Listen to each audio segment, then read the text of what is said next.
요즘 애들은 다 그래 사춘기야. 하지만 그 한마디로 넘기기엔 아이의 마음속에서 벌어지고 있는 일이 너무 복잡하고 너무 아프고 때로는 너무 위험합니다. 왜 우리 아이들은 집에서 벗어나고 싶어 할까요? 무엇이 그들을 그렇게 숨막히게 만들까요? 부모인 우리는 정말 그들의 편이었을까요? 17살 학생의 일기장에 이런 문장이 적혀 있었습니다. 집은 쉬는 곳이 아니라 긴장하는 곳이다. 우리는 집을 안전한 공간이라고 생각합니다. 부모들은 그렇게 믿고 있습니다.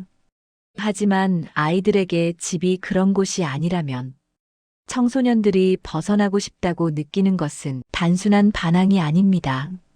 그것은 생존 본능에 가까운 감정입니다. 심리학에서는 이를 정서적 탈출 욕구라고 부릅니다. 물리적으로 위험하지 않아도 정서적으로 안전하지 않다고 느낄 때 인간은 본능적으로 그곳을 벗어나고 싶어집니다.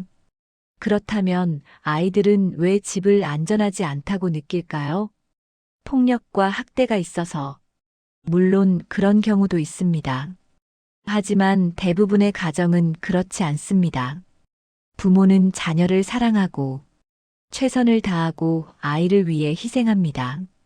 그런데도 아이는 숨이 막힌다고 느낍니다. 왜일까요? 현관문을 열고 들어서는 순간 아이의 마음속에서는 이런 일이 벌어집니다. 엄마 목소리 톤을 확인해야 해. 기분이 어떤지. 오늘 시험 점수 물어볼 것 같은데. 뭐라고 대답하지? 학원 빠진 거 들켰나? 방 정리 안 한 거 보면 또 잔소리할 텐데. 집에 들어서는 순간부터 시작합니다. 어떤 표정을 지어야 할지, 무슨 말을 해야 안전할지, 어떻게 행동해야 덜 혼날지 전쟁터인가요? 부모 입장에서는 억울할 수 있습니다. 나는 그냥 걱정되어서 물어본 건데, 아이가 잘 되길 바라는 마음에서 한 말인데, 그 마음 진심입니다. 거짓이 아닙니다. 하지만 의도와 결과는 다릅니다. 사랑으로 한 말이 아이에게는 감시로 느껴질 수 있습니다. 걱정으로 한 질문이 신문처럼 들릴 수 있습니다. 기대로 한 조언이 압박으로 다가올 수 있습니다.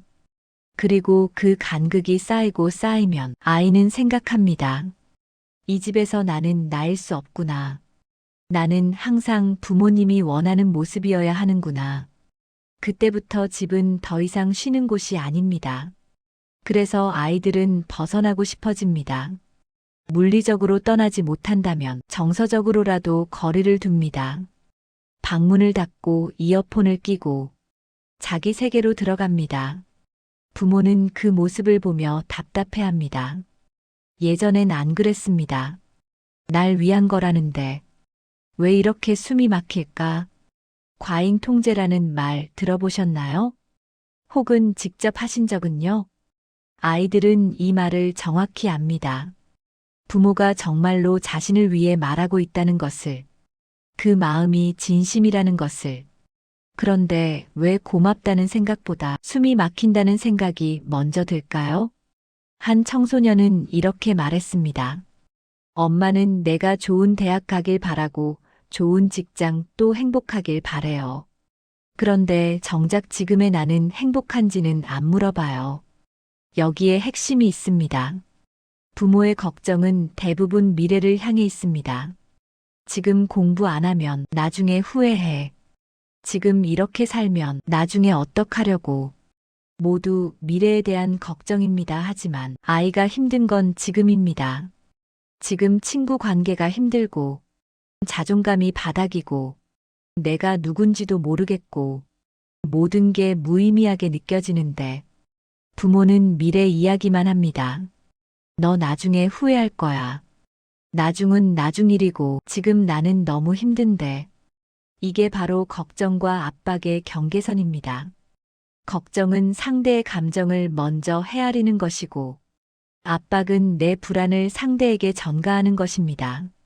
시험을 망친 자녀에게 걱정하는 부모는 이렇게 말합니다. 많이 속상하겠다. 괜찮아? 압박하는 부모는 이번엔 왜 이래? 다음엔 꼭 올려야 해. 말의 의도는 비슷할 수 있습니다. 둘 다 아이를 걱정하는 마음이지만 아이가 받는 느낌은 완전히 다릅니다. 전자는 부모님은 내 편이구나이고 후자는 나는 또 실망시켰구나입니다. 그리고 이런 대화가 반복되면 아이는 점점 자신의 감정을 숨기기 시작합니다. 솔직하게 말했을 때 돌아오는 것이 위로가 아니라 충고라면 차라리 아무 말 하지 않는 게 낫지 않을까요? 엄마, 나 요즘 너무 힘들어. 힘들긴 뭐가 힘들어. 공부나 열심히 해. 이 대화가 단 한 번만 오가도 내 힘듦은 여기서 중요하지 않구나. 성적이 더 중요하구나. 그때부터 아이는 자신의 감정을 집 밖에서 해결하려 합니다. 친구에게 털어놓거나 SNS에 올리거나 혼자 사귀거나 부모는 그 사실을 모릅니다. 아이의 마음속에는 이미 균열이 생기기 시작합니다. 옆집 애는 학원도 더 많이 다니는데 내 친구는 벌써 상 받았던데 부모는 자극하려는 의도로 말합니다. 동기부여를 시키려고 합니다. 비교는 동기부여가 아니라 자존감 파괴입니다. 특히 청소년기는 정체성이 형성되는 시기입니다. 부모가 계속 다른 사람과 비교하면 아이는 자기 자신을 있는 그대로 받아들일 수 없게 됩니다. 이 생각이 뿌리내리면 아이는 평생 자기 자신과 싸우며 살게 됩니다. 엄마 아빠는 날 위한다고 하는데 정작 나는 내가 아닌 다른 누군가가 되어야만 사랑받는 것 같아. 이 말을 직접 하는 아이는 거의 없습니다. 하지만 마음속으로는 매일 이렇게 외치고 있습니다. 오늘 가족과 나눈 대화를 돌이켜보세요. 무슨 이야기를 나눴나요? 자녀에 대한 관심의 표현이었지만 대화의 공통점은 모두 성취와 수행에 관한 것입니다. 학교에서 무엇을 배웠는지가 아니라 무엇을 했는지, 공부가 재미있었는지가 아니라 시험이 언제인지, 친구와 어떤 이야기를 나눴는지가 아니라 아이의 하루를 묻는 것 같지만 아이의 생산성을 점검하는 대화입니다. 한 고등학생은 이렇게 말했습니다. 우리 집 대화의 90%는 성적 아니면 진로예요. 나머지 10%는 밥 먹어라, 씻어라 같은 거고요. 그냥 나라는 사람에 대한 대화는 없어요. 이게 얼마나 쓸쓸한 말인지 느껴지시나요? 내 가치는 성적으로 결정되는구나. 이건 단순한 오해가 아니라 실제로 많은 부모가 의도치 않게 이런 메시지를 전달하고 있습니다. 아이가 1등을 했습니다. 부모는 기뻐하며 칭찬합니다. 우리 아들 최고야. 자랑스러워. 꼴찌를 했습니다. 부모는 실망하며 말합니다. 도대체 뭘 한 거야? 공부 안 했어? 아이는 이 두 상황을 통해 배웁니다. 내가 1등 할 때만 나는 최고고 꼴찌하면 나는 실망스러운 존재구나. 조건부 사랑입니다. 부모는 그렇게 생각하지 않을 수 있습니다. 난 성적과 상관없이 내 아이를 사랑해. 그 말도 진심입니다. 하지만 중요한 건 부모가 어떻게 생각하느냐가 아니라 아이가 어떻게 느끼느냐입니다. 성적이 좋을 때와 나쁠 때 부모의 태도가 달라진다면 아이는 자신의 존재 가치가 성취에 달려 있다고 믿게 됩니다. 그리고 이건 정말 위험한 신념입니다. 우리는 늘 잘할 수만은 없으니까요. 실패도 하고 좌절도 하고 무너지기도 합니다. 그때 잘하는 나만 사랑받을 수 있다고 믿는 아이는 실패한 자신을 용납할 수 없게 됩니다. 그래서 자기 자신을 혐오하게 되고 우울해집니다. 때로는 극단적인 선택을 생각하기도 합니다. 나는 잘하지 못하면 존재할 가치가 없어. 이 생각이 얼마나 무서운지 아십니까? 이 생각의 뿌리는 대부분 가정에서 시작됩니다. 부모가 의도한 건 아니지만 성취 중심의 대화, 결과 중심의 관심, 조건부 칭찬이 반복되면 아이는 자연스럽게 그렇게 배우게 됩니다. 그렇다면 어떤 대화를 나눠야 할까요? 오늘 학교에서 뭐 했어? 대신 오늘 기분은 어땠어? 시험 며칠 남았어? 대신 요즘 힘든 거 없어? 성적 올랐네, 잘했어. 대신 많이 노력했구나, 힘들었을 텐데. 미묘한 차이지만 이 차이가 아이에게는 세상만큼 큽니다. 전자는 무엇을 했는지를 묻는 것이고, 후자는 마음에 대해 묻는 것입니다. 아이들이 정말 원하는 건 후자입니다.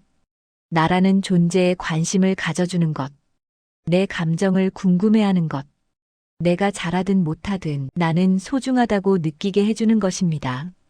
감정이 무시될 때 생기는 거리에 대해 고민해 보셨나요? 말 한마디가 쌓아 올리는 벽. 그게 뭐가 힘들어? 너보다 더 힘든 애들도 많아. 그 정도 가지고 세상 나가면 더 힘든 일 많아. 아이가 힘들다고 했을 때 별것 아니야라고 위로하려던 마음으로, 혹은 이 정도로 좌절하면 안 되라고 강하게 키우려던 마음으로 했던 말들이 아이에게 어떻게 들리는지 아십니까? 내 감정은 중요하지 않아. 내가 느끼는 고통은 과장이야. 넌 나약해. 나한테 말해봤자 소용없어. 감정 무시. 이것만큼 관계를 빠르게 파괴하는 것도 없습니다. 청소년기는 감정의 진폭이 가장 큰 시기입니다. 호르몬 변화, 뇌 발달, 사회적 관계의 복잡성. 모든 것이 아이를 정서적으로 불안정하게 만듭니다. 그래서 작은 일에도 크게 상처받고, 사소한 말에도 무너지고, 친구와의 다툼에 세상이 끝난 것처럼 느낍니다. 어른의 눈으로 보면 정말 별것 아닌 일들일 수 있습니다. 하지만 아이에게는 그게 전부입니다. 학교는 세계이고, 친구는 우주이고, 시험 결과는 인생입니다. 아직 그 너머를 경험하지 못했으니까요. 그런데 그 감정을 꺼냈을 때 부모가 그게 뭐가 힘들어라고 말한다면, 이런 걸로 힘들어하면 안 되는구나. 나는 약한 사람이구나. 그리고 다음부터는 말하지 않습니다. 한 청소년의 말입니다. 중학교 때 친구들이 저를 따돌렸어요. 너무 힘들어서 엄마한테 말했는데, 내가 잘못한 게 없으면 괜찮아. 신경 쓰지 마. 엄마는 내 마음을 궁금해하는 게 아니라 문제를 해결하고 싶어 하는 거구나. 아이는 점점 침묵하고, 방문을 닫고, 자기만의 세계로 들어가게 되는 악순환입니다.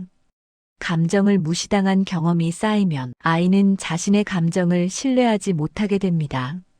스스로를 의심합니다. 그리고 점차 감정을 억압하는 법을 배웁니다. 아프지만 아픈 척하지 않고, 슬프지만 슬픈 척하지 않고, 화나지만 화난 척하지 않습니다. 겉으로는 아무렇지 않은 것처럼 보입니다. 부모는 우리 애는 속 깊고 의젓해라고 생각할 수도 있습니다. 하지만 속에서는 골마가고 있습니다. 감정은 사라지지 않습니다. 무시한다고 없어지지 않습니다. 억압하면 다른 방식으로 터져나옵니다. 그렇다면 부모는 어떻게 해야 할까요? 힘들다고 말할 때 해결하려 하지 마세요. 판단하지도 마세요. 그냥 들어주세요. 힘들겠다. 많이 속상했겠네. 그랬구나. 이 간단한 말들이 아이에게는 세상에서 가장 큰 위로가 됩니다. 내 감정은 정당해. 내가 느끼는 고통은 진짜야. 나는 내 편이야. 말을 안 하는 자녀는 애초에 대화할 생각이 없는 자녀입니다. 하지만 말해도 소용없다고 느끼는 자녀는 한때는 말하려고 했던 자녀입니다. 아이들은 원래 말을 많이 합니다. 어렸을 때를 떠올려 보세요. 내 편을 들어주는 게 아니라 내 잘못을 찾는구나. 고민을 털어놓았는데, 엄마, 나 요즘 친구 관계가 너무 힘들어. 그럼 다른 친구 사귀면 되지.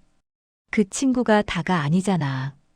아이는 해결책을 원한 게 아니라 그냥 들어주길 원했을 뿐입니다. 하지만 부모는 문제를 해결하려 합니다. 누가 괴롭혀? 선생님한테 이야기할까? 그러면 아이는 부담스러워집니다. 이런 경험들이 쌓이고 쌓이면 안전한 대화 상대로 여기지 않게 됩니다.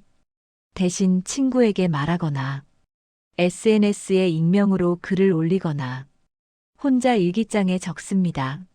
아이는 고민이 산더미입니다. 다만 부모에게는 말하지 않을 뿐입니다. 그리고 이 거리가 점점 벌어지면 어느 순간 정말 돌이킬 수 없는 지점에 도달합니다. 부모를 신뢰하지 않습니다. 위기의 순간에도 부모에게 도움을 청하지 않습니다. 한 20살 청년의 고백입니다. 고등학교 때 우울증이 너무 심해서 자살을 생각한 적이 있어요. 그런데 부모님한테는 말 안 했어요. 말하면 그 정도로 왜 그래? 정신 차려. 이런 소리 들을 게 뻔했거든요. 그래서 혼자 버텼어요. 근데 부모님은 그때 제가 그랬는지도 모르세요. 침묵이 만드는 가장 무서운 결과입니다. 정말 위험한 순간에도 부모는 알지 못합니다. 부모는 모르는 청소년의 외로움이 있습니다. 연결되어 있지만 고립된 세대이기도 합니다. 요즘 청소년들은 외롭지 않을 것 같습니다. SNS로 언제든 친구와 연결되어 있고, 온라인 게임으로 수십 명과 동시에 대화하고, 유튜브로 전 세계 사람들과 소통합니다. 역설적이게도 이 세대만큼 외로운 세대도 없습니다. 한 연구 결과에 따르면 청소년의 70% 이상이 깊은 외로움을 느낀다고 합니다. 친구가 많은데도, 대화는 많이 하는데도, 연결되어 있는데도 외롭다고 합니다. 연결되어 있는 것과 이해받는 것은 다르기 때문입니다. SNS에는 수백 명의 친구가 있지만 정작 내 마음을 아는 사람은 없습니다. 그렇게 겉으로만 연결되어 있습니다. 게임에서는 함께 플레이하지만 게임이 끝나면 서로의 현실은 모릅니다. 메신저로는 끊임없이 대화하지만 깊은 이야기는 나누지 않습니다. 그래서 아이들은 외롭습니다. 더 큰 문제는 비교 문화입니다. SNS를 열면 친구들은 다 행복해 보입니다. 나만 힘든가? 나만 친구도 별로 없고, 재미없고 불행한가? 하지만 그건 착각입니다. SNS는 편집된 현실이니까요. 모두가 좋은 순간만 올립니다. 힘든 순간은 올리지 않습니다. 그걸 모르는 아이는 자기만 뒤처졌다고 느끼며 더 외로워집니다. 더 안타까운 건 이 외로움을 집에서 해소하지 못한다는 점입니다. 예전 세대는 힘들면 집에서 위로받았습니다. 부모, 형제자매와 이야기하며 외로움을 달랬습니다. 하지만 지금 아이들은 집에서도 이해받지 못한다고 느낍니다. 부모는 아이의 세계를 모릅니다.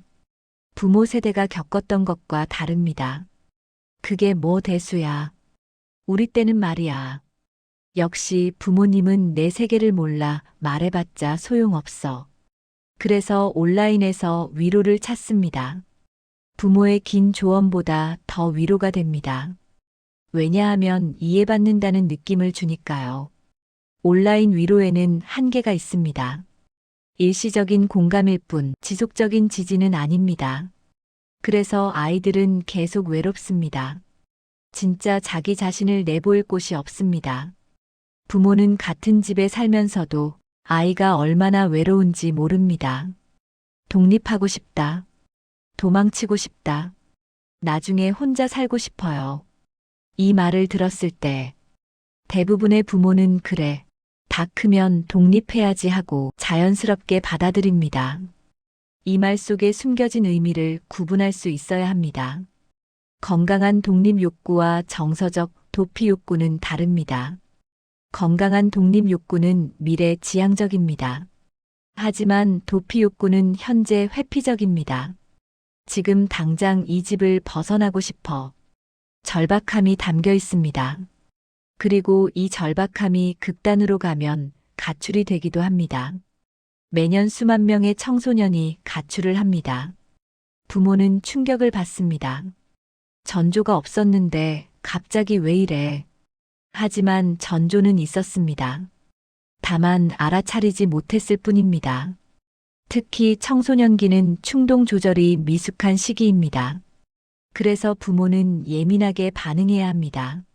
아이가 정말 건강하게 독립을 꿈꾸고 있는지, 아니면 절박하게 도망치고 싶어 하는지, 자신의 경험을 기준으로 지금의 아이들을 이해하려 합니다. 바로 소통의 가장 큰 장벽입니다. 그냥 힘든 마음을 털어놓을 때는 조언이 아니라 공감이 필요합니다. 감정에 이름을 붙여주는 겁니다. 속상하겠다. 화났겠네, 외로웠겠구나. 두려웠을 것 같아. 이 간단한 말들이 아이에게는 나는 이해받고 있다는 느낌을 줍니다. 이 느낌이 쌓이면 신뢰가 생깁니다. 신뢰는 말로 만들어지는 게 아닙니다. 함께 있을 때의 느낌으로 만들어집니다. 아이가 힘들 때 곁에 있어주는 것. 나는 내 편이야를 전달하는 것. 아이가 실패해도 실망하지 않는다는 걸 보여주는 것. 이런 것들이 쌓여서 신뢰가 됩니다. 그리고 신뢰가 있는 관계에서는 아이가 위기에 처했을 때 부모를 찾습니다. 이 믿음이 있으면 아이는 어떤 고민도 부모와 나눌 수 있습니다. 하지만 신뢰가 없으면 아이는 혼자 감당합니다. 때로는 감당하지 못하고 무너집니다. 지금 당장 뭔가를 해주려 하지 마세요. 그냥 곁에 있어 주세요. 판단하지 말고, 평가하지 말고, 해결하려 하지 말고, 그냥 들어주세요. 나는 아이의 편이었을까요? 아니면 감독자였을까요? 편이라는 건 아이가 어떤 선택을 하든 옆에서 지켜보고 응원하는 사람입니다. 감독자는 아이가 올바른 길로 가도록 지시하고 통제하는 사람입니다. 두 가지 모두 사랑에서 출발합니다. 하지만 아이가 느끼는 건 완전히 다릅니다. 편은 안전함을 주고 감독자는 압박감을 줍니다. 여러분은 자녀의 편이 되어줄 준비가 되었다고 믿습니다. 오늘도 자녀에게 평소처럼 눈을 맞추고 함께 밥을 먹고 그리고 따뜻하게 안아주세요. 소중한 자녀들에게 부모는 언제든 내 편이라고 생각할 수 있도록 그렇게 안아주시기 바랍니다. 마음을 덮는 이불 채널입니다. 청소년 자녀를 둔 부모님들의 노력과 사랑을 알고 있습니다. 자녀들의 마음을 다시 한번 더 생각해 보기 위해 머무는 곳입니다. 이 영상이 공감되셨다면 구독과 좋아요, 큰 힘이 됩니다. 감사합니다.